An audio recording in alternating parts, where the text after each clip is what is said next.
What's up guys, Fox Weasel here. Conor McGregor has apparently accepted the UFC's offer to fight Dustin Poirier, but there's gonna be a little bit of a fight between them because the UFC apparently wants to do the fight in January of next year, but Conor told them it has to happen in 2020. It has to happen this year. He wants to do it on November 21st, headline the pay-per-view card, but it does already have two title fights on it. Both the flyweight championships, Davis Figueiredo versus Alex Perez and Valentina Shevchenko versus Jennifer Maia. It could possibly happen. Conor versus Dustin Poirier as the main event over two title fights. It's possible, but very unlikely and something we've never seen before. But Conor is also saying that perhaps they'll do it in December for the UFC 256 card, which just lost Kamaru Usman versus Gilbert Burns, which was the main event. And currently only has one title fight, Amanda Nunes versus Megan Anderson. They could do it there as well. Conor McGregor would draw in huge numbers against Dustin Poirier, especially during COVID. And Conor is also offering to donate $500,000 to Dustin Poirier's charity, the Good Fight Foundation. Poirier definitely is going to accept it. Conor's only accepting it for this year, and that's where the fight is going to be. If the UFC will put it on this year, or they're just gonna strong arm Conor again, get him to agree to fight next year in January. But my personal opinion, I do have a feeling that it is going to happen. I think Dustin Poirier is going to fight Conor McGregor.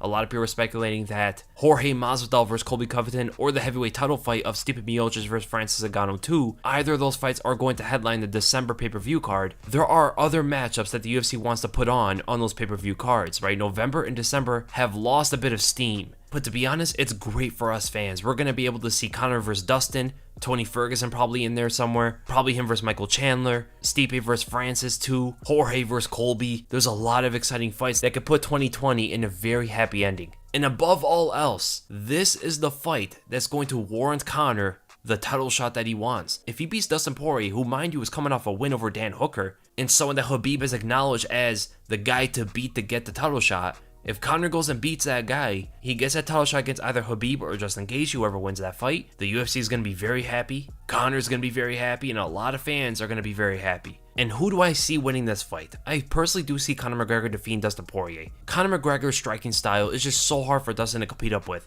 right? Dustin does have the wrestling advantage, of course, and the Brazilian Jiu-Jitsu advantage, but Conor is deceptively hard to take down, especially because of his movement, and his balance is extremely strong. You were able to see that in the first round when he fought Khabib, right? Khabib got on him, and it took Khabib a while. He had to fight for the takedown, which is something that's not normal for Khabib to do. And Dustin Poirier's takedowns are a bit telegraphed. They do come from a long range, and the first phase of defense against wrestlers is the movement, is the footwork. And that's something Conor has above most of the lightweights. Some of Dustin Poirier's signature combinations, the ones he goes to the most, the switch step power hand combinations, are not going to be effective against Conor McGregor. In fact, I think if he throws one of those switch step combos, he will get countered and dropped. They cover too much ground with little setups to catch someone like Conor off guard, right? Conor's a superior boxer. He has more power. His hands are equally as fast, if not a little bit faster. He's way more precise, way better at timing. One of the best timed left hands in UFC history. And the kicks are going to be devastating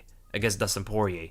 The left round kick and the front kick to the body are not going to allow Dustin Poirier to settle and set up that well. Right? He's going to be one that's backing up in the fight. The round left kick and the spinning left kick are going to cut off the lateral movement for Dustin Poirier, leaving him at the center line to attack forward or back. And that is exactly what Conor wants Dustin Poirier to do. Conor has exceptional head movement. And to be honest, slick head movement is something Dustin Poirier doesn't normally come across. A lot of the guys he fights, they retreat away from his hands. They don't move their head that much. And the reason why head movement is so effective against Dustin Poirier is for the fact that he doesn't throw exceptional kicks, right? His kicks lack a lot of mobility, and it's why he doesn't go to them that much. But if you keep moving away from him, he's able to set up that switch step combination when he's moving forward on you, and you cannot get away in time. This is what happened to Max Holloway throughout the entire fight. This is not something that Conor McGregor does though, right? This is a whole different thing. When you look at Dan Hooker, Max Holloway, Eddie Alvarez, Justin Gaethje, Anthony Pettis, what do all these guys have in common?